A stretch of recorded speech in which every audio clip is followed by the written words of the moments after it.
అందరికీ నమస్కారం అండి. ఈసారి వీడియోలో మనం నేటితో అంటే అక్టోబర్ 1 తారీఖుతో 70 సంవత్సరాలు పూర్తి చేసుకున్న అన్నపూర్ణ వారి 'దొంగరాముడు' సినిమా గురించి మాట్లాడుకుందామండి. ఇది అక్కినేని నాగేశ్వరరావు గారి సొంత నిర్మాణ సంస్థ అయిన అన్నపూర్ణ పిక్చర్స్ వారి మొట్టమొదటి చిత్రం 'దొంగరాముడు'. విడుదలైంది 1 అక్టోబర్ 1955న. అలా 70 సంవత్సరాలు పూర్తిగా చేసుకున్న ఈ చిత్రం గురించి కొంచెం మాట్లాడుకుందాం. 1950లో సంస్థను ప్రారంభించిన వారు అక్కినేని నాగేశ్వరరావు గారు, దుక్కిపాటి మధుసూదనరావు గారు కూడా కేవీ రెడ్డి గారి కోసం 5 సంవత్సరాలు ఆగారు. ఆయన వచ్చిన తర్వాత ఈ చిత్రం డైరెక్ట్ చేశాక 1955లో ఈ చిత్రం విడుదలైందనమాట. ఈ చిత్రం అన్నపూర్ణ సంస్థని పెద్ద బ్యానర్‌గా నిలిచింది. ఈ 'దొంగరాముడు' చిత్రంతో అన్నపూర్ణ సంస్థ తెలుగు చిత్ర పరిశ్రమలో ఒక పెద్ద బ్యానర్‌గా, ఒక పేరొందిన బ్యానర్‌గా నిలిచిందండి. నాగేశ్వరరావు గారు, అక్కినేని నాగేశ్వరరావు గారు, దుక్కిపాటి మధుసూదనరావు గారు మొదటగా రామకృష్ణ గారిని కానీ, పుల్లయ్య గారిని కానీ అనుకున్నారట. కానీ ఎందుకో మళ్ళీ వాళ్ళిద్దరిని కాదనుకోని అక్కినేని నాగేశ్వరరావు గారికి కేవీ రెడ్డి గారి దర్శకత్వంలో పనిచేయాలనే కోరికోటుండేదట. అందుకోసం అని చెప్పేసి వీరు వెళ్లి కేవీ రెడ్డి గారిని అడిగితే, ఆయన "నేను ప్రస్తుతం వాహినీ వారికి సినిమా చేస్తున్నాను. అది పూర్తయ్యే వరకు నేను ఇంకో సినిమా బయట వారికి చేయలేను. మీరు వెయిట్ చేయగలిస్తే వెయిట్ చేయండి" అన్నారట. అంటే కేవీ రెడ్డి గారి కోసం వారు ఒప్పుకొని వెయిట్ చేస్తాము. మీరు ఆ చిత్రం పూర్తి చేసాకే మన చిత్రం మొదలెడదాం అని చెప్పారని విక్కిడి. అలా ఆ టైంలో డివి నరసరాజు గారు కేవీ రెడ్డి గారితో పనిచేస్తున్నారు. ఆయన డివి నరసరాజు గారికి చెప్పారట, "మీరు అన్నా చెల్లెళ్ళ సెంటిమెంట్ మీద ఒక కథ తయారు చేయండి. అన్నపూర్ణ బ్యానర్ మీద సినిమా తీయడానికని" ఈ డివి నరసరాజు గారికి చెప్పారట. ఈలోగా దుక్కుపాటి మధుసూదనరావు గారు కూడా 'లవింగ్ బ్రదర్స్' అని ఒక అమెరికన్ షార్ట్ స్టోరీ చదివారాయన ఎక్కడో.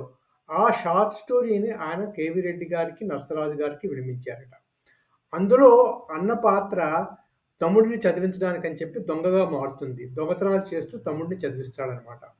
ఆ పాయింట్‌ని తీసుకొని తెలుగులో తమ్ముడి పాత్రని చెల్లెలి పాత్రగా మార్చేశారు. కేవీ రెడ్డి గారు, దుక్కిపాటి మధుసూదనరావు గారు, డివి నరసరాజు గారు కూర్చొని కథని పూర్తిగా డెవలప్ చేశారండి. డివి నరసరాజు గారు మొత్తం మాటలు కూడా ఆయనవే. ఆ తర్వాత స్క్రీన్ ప్లే దర్శకత్వం మన కేవీ రెడ్డి గారిది. సంగీతం పెండ్యాల నాగేశ్వరరావు గారు. తర్వాతేమో పాటలన్నీ సీనియర్ సముద్రాలు గారు రాశారు. సినిమాటోగ్రఫీ ఆది ఎం ఇరానీ అని ఆ రోజుల్లో పేరొందిన సినిమాటోగ్రాఫర్ గారు ఈ చిత్రానికి సినిమాటోగ్రఫీ చేశారండి. తర్వాత అక్కినేని నాగేశ్వరరావు గారు, సావిత్రి గారు, జమున గారు, జగ్గయ్య గారు ముఖ్య పాత్రధారులు. ఇందులో జమున గారు అక్కినేని నాగేశ్వరరావు గారికి చెల్లెలుగా నటించారనమాట. నాగేశ్వరరావు గారు విలన్ పాత్ర పోషించారు. తర్వాత ఇందులో అక్కినేని నాగేశ్వరరావు గారికి, నాగేశ్వరరావు గారికి ఒక కుస్తీ సీన్ ఉంటుందండి. దీనికోసం ఇద్దరికీ ప్రత్యేక శిక్షణ ఇప్పించారట కేవీ రెడ్డి గారు అలనాటి స్టంట్ డైరెక్టర్ రాఘవులు గారి దగ్గర. అన్నపూర్ణ ఆఫీస్ దగ్గర బస్తాలతో ఇసుక పోసి అక్కడ వీళ్ళిద్దరికీ రోజు ట్రైనింగ్ ఇప్పించేవారట ఈ ముష్టి యుద్ధం గురించి. ఈ ఐడియా వారికొచ్చిందట ఆ టైంలో రిలీజ్ అయిన 'కింగ్ కాంగ్' అనే సినిమా దాంట్లో ముష్టి యుద్ధాలుంటాయి. అది చూసి వీరికి సినిమాలో ఇది పెడదామని ఐడియా వచ్చిందని కూడా వినికిడండి. అదే కాకుండా ఈ సినిమాలో పాటలు చాలా బావుంటాయండి అన్నీను. తర్వాత 'భలే తాత మన బాపూజీ' అనే పాటలో కేవీ రెడ్డి గారి పిల్లలు ఈ పాటలో కనిపిస్తారట. వారి చేత నటింప చేశారని కూడా చెప్పుకుంటూ ఉంటారు. ఇకపోతే చిత్రంలోని పెండ్యాల నాగేశ్వరరావు గారి దర్శకత్వంలో వచ్చిన పాటలన్నీ కూడా సూపర్ హిట్, డూపర్ హిట్సే అన్నీను. మొత్తం 9 పాటలుంటాయి ఈ సినిమాలో. అందులో ముఖ్యంగా చెప్పుకోవాల్సింది 'చిగురాకులలో చిలకమ్మ', 'చిన్న మాట విను రావెమ్మ' అనే పాట. తర్వాత 'రావోయి మా ఇంటికి', 'చిన్న మాటుంది రావోయి మా ఇంటికి' అన్న పాట. తర్వాత 'భలే తాత మన బాపూజీ' అనే పాటలు బాగా పాపులర్ అయిన పాటలుగా చెప్పుకోవచ్చండి. ఈ సినిమా చిత్రం తెలుగులో సూపర్ హిట్‌గా నిలిచింది. సూపర్ డూపర్ హిట్‌గా నిలిచి 4 కేంద్రాల్లో పైగా 100 రోజులు ఆడింది ఈ చిత్రం అండి. తర్వాత అన్నపూర్ణ వారే ఈ చిత్రాన్ని 'తిరుత్తి రామన్' అనే పేరుతో తమిళంలోకి డబ్ చేసి విడుదల చేశారు. 1956లో విడుదల చేశారు. ఆ తమిళంలో కూడా ఈ చిత్రం సూపర్ హిట్ చిత్రంగా నిలిచిందనమాట. అది ఇంకో విశేషం.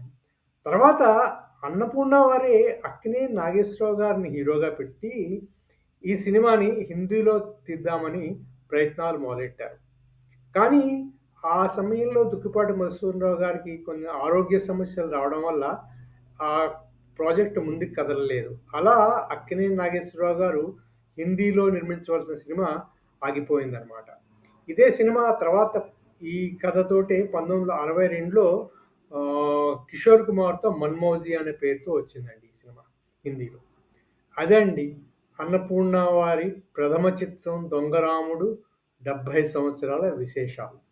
ఇకపోతే ఇది 1955లో అక్కినేని గారి ఆఖరి చిత్రంగా రిలీజ్ అయింది 'దొంగరాముడు' ఒకటో తారీఖు అక్టోబర్ 1955న. ఆ సంవత్సరం 1955వ సంవత్సరంలో అక్కినేని నాగేశ్వరరావు గారివి మొత్తం 7 సినిమాలు రిలీజ్ అయ్యాయండి. ఈ 7 సినిమాలు కూడా 100 రోజుల సినిమాలే. అందులో ఒక సినిమా 3 కేంద్రాల్లో రజతోత్సవం జరుపుకుంది. ఆ చిత్రాల గురించి కొంచెం చూద్దాం. ఆ 7 చిత్రాల గురించి. ఒకటి 'మిస్సమ్మ' మల్టీ స్టారర్ నాగేశ్వరరావు గారు ఏరికోరి నటించిన విజయవారి చిత్రం 5 కేంద్రాల్లో దినోత్సవం చేసుకుంది. ఆ తర్వాత పుల్లయ్య గారితో వచ్చిన 'అర్ధాంగి' సినిమా రాగిణి పిక్చర్స్ వారిది. ఈ సినిమా కూడా అక్కినేని నాగేశ్వరరావు గారికి విపరీతమైన పేరు తీసుకొచ్చింది. 5 కేంద్రాల్లో 100 రోజులు ఆడింది. ఆ తర్వాత వచ్చిన 'సారథి' వారిది 'రోజులు మారాయి.' ఆ సంవత్సరానికి ఇది సూపర్ డూపర్ బ్లాక్ బస్టర్ హిట్‌గా నిలిచిన చిత్రం. 23 కేంద్రాల్లో 100 రోజులు ఆడింది. 3 కేంద్రాల్లో రజతోత్సవాలు జరుపుకుందండి. ఆ తర్వాత అంజలి పిక్చర్స్ వారి 'అనార్కలి' కూడా ఈ ఏడాదే వచ్చింది. 2 కేంద్రాల్లో 100 రోజులు జరుపుకుంది 'అనార్కలి' చిత్రం. ఆ తర్వాత సాధన వారి 'సంతానం' చిత్రం వచ్చింది. ఆ చిత్రం కూడా 6 కేంద్రాల్లో సద్దినోత్సవాలు జరుపుకుందండి. ఆ తర్వాత వచ్చిన చిత్రం ఏవిఎం వారి 'వదిన' చిత్రం. అగైన్ అక్కినేని నాగేశ్వరరావు గారు, సావిత్రి గారి. ఈ చిత్రం ఒక కేంద్రంలో సద్దినోత్సవం జరుపుకుంది. తర్వాత అన్నపూర్ణ వారి 'దొంగరాముడు' అక్కినేని నాగేశ్వరరావు గారు, సావిత్రి గారి కాంబినేషన్‌లో వచ్చి సూపర్ డూపర్ హిట్‌గా నిలిచి 4 కేంద్రాల్లో సద్దినోత్సవం జరుపుకుందండి. ఇంకోటి విశేషం ఏంటంటే 1955లో అక్కినేని నాగేశ్వరరావు గారు, సావిత్రి గారు జంటగా నటించిన చిత్రాలు 4 సినిమాలు వచ్చాయి. 4 సినిమాలు కూడా సూపర్ హిట్ అయ్యాయి. 'మిస్సమ్మ' కూడా మిస్సమ్మలో కూడా నాగేశ్వరరావు గారు, సావిత్రి గారు ఉన్నారు. కానీ జంట కాదు. అది కూడా కలుపుకుంటే 5 సినిమాలు వచ్చినట్టు లెక్కనమాట. అదండి 1955లో వచ్చిన 70 సంవత్సరాల క్రితం 1955లో అక్కినేని నాగేశ్వరరావు గారి 7 చిత్రాల విశేషాలు కూడా దీంట్లో చెప్పుకున్నాం. అలా అక్కినేని నాగేశ్వరరావు గారు, దుక్కిపాటి మధుసూదనరావు గారు స్థాపించిన అన్నపూర్ణ సంస్థ తొలి చిత్రం కేవీ రెడ్డి గారి దర్శకత్వంలో వహించిన 'దొంగరాముడు' చిత్రం అన్నపూర్ణ సంస్థని తెలుగు చిత్ర పరిశ్రమలో చాలా పెద్ద పీఠం వేసి నిలబెట్టిన చిత్రంగా చరిత్రలో నిలిచిపోయిందండి. మళ్ళీ మరో వీడియోలో మరికొన్ని చిత్ర విశేషాలతో కలుద్దాం. అంతవరకు సెలవు.